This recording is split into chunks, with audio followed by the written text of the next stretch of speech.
There are conflicting values, and taken in isolation, each of the values is quite legitimate. So the value of preserving human life, or for that matter the life of any organism, that is a value that we should accept. You shouldn't just go arbitrarily kill some animal because it's fun to kill it.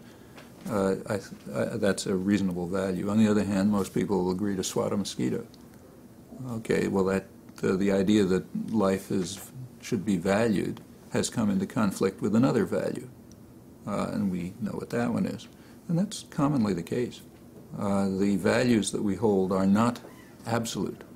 They are always contingent. They conflict.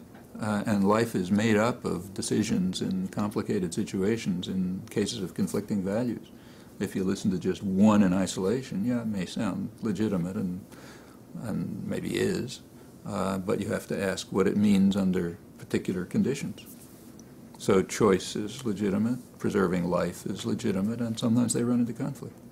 Well, I think the point is that if what we're talking about is whether abortion is legal or not, is legally available, then it's certainly the poor women who are harmed by the fact that abortion is not legally available, because the wealthy women can generally get an abortion whether it's legally available or not. There will be someone who is properly medically qualified who can do it, and if not, of course, they can travel. It's a global world, they can go somewhere else. I'm saying I don't think that the deaths of the fetuses should be regarded as comparable to the deaths of older human beings, but the great tragedy is the tens of thousands of women who die from botched abortions in countries where abortion is illegal. For example, it is reasonably well, in fact very well established, that as women have more opportunities, more education, as better medical care is available, as more family planning is available, fertility rates go down,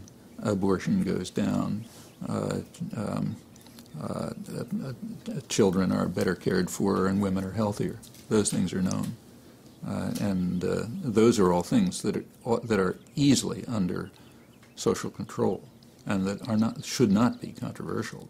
I don't think there should be anything controversial about making sure that women can have access to decent, say, obstetric care. Now, that alone would save hundreds of thousands of lives every year. If you want to do things that will help people, there are very easy ways to do it. And it's not just true of women, it's also true of children. UNICEF also reports that, if my memory is correct, that about 15 million children die every year mostly from easily treatable diseases, meaning sometimes things like lack of drinkable water or dehydration, diarrhea, things that can very easily be treated and could be treated for literally pennies a day from the rich countries. Well, okay, if we're serious about saving lives, saving children's lives, there are easy ways to do it. On the other hand, if you look at the same people who are most militant about saving the fetus, are they calling for increasing foreign aid? Are they concerned with the fact that the United States has the most miserable, miserly foreign aid program of any developed country by quite a large margin? The country's got plenty of wealth. The means are easily there. They're just being used. The social policy is being designed to enrich the wealthy even further and let the poor suffer. Let the children die, let them starve, let the mothers die, and so on. That's an overwhelming problem. Once people among people who are willing to address those problems, people are willing to address those problems we can at least take seriously when they talk about values.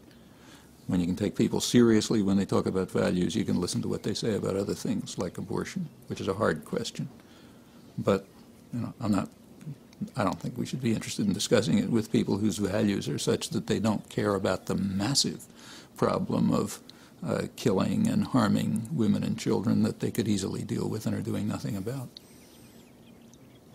Ultimately, of course, the whole decision is based on questions about what you think makes killing wrong.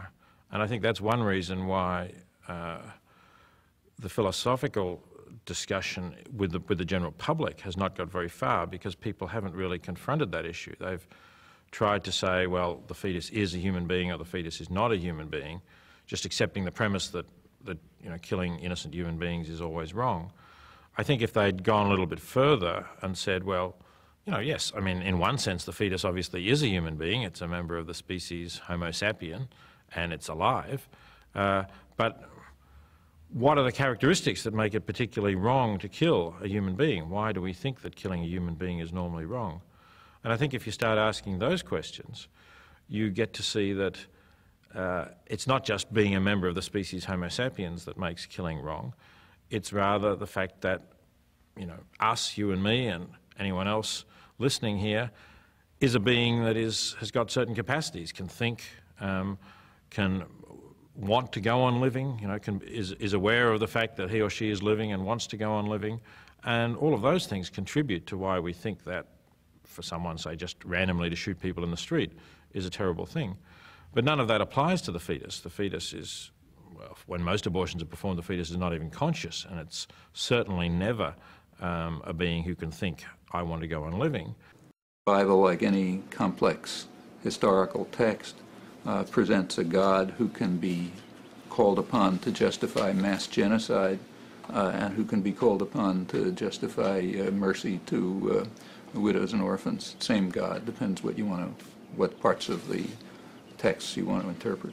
The conception of God is obviously relevant for those who believe in God, and for many of them their views will flow from that. But it doesn't determine their views, because of course you can have fundamentalist Christians who will believe in God and think that for that reason abortion is wrong, embryo experimentation is wrong, euthanasia is wrong, and so on. And you can have other more liberal Christians who will believe in God but who will think that all of those things can be justified. Everyone in the debate is opposed to outright infanticide, that is, taking a live child and deciding to kill them because it's too much trouble to take care of them. Everyone agrees on that. Everyone agrees, I suppose, that women are allowed to wash their hands.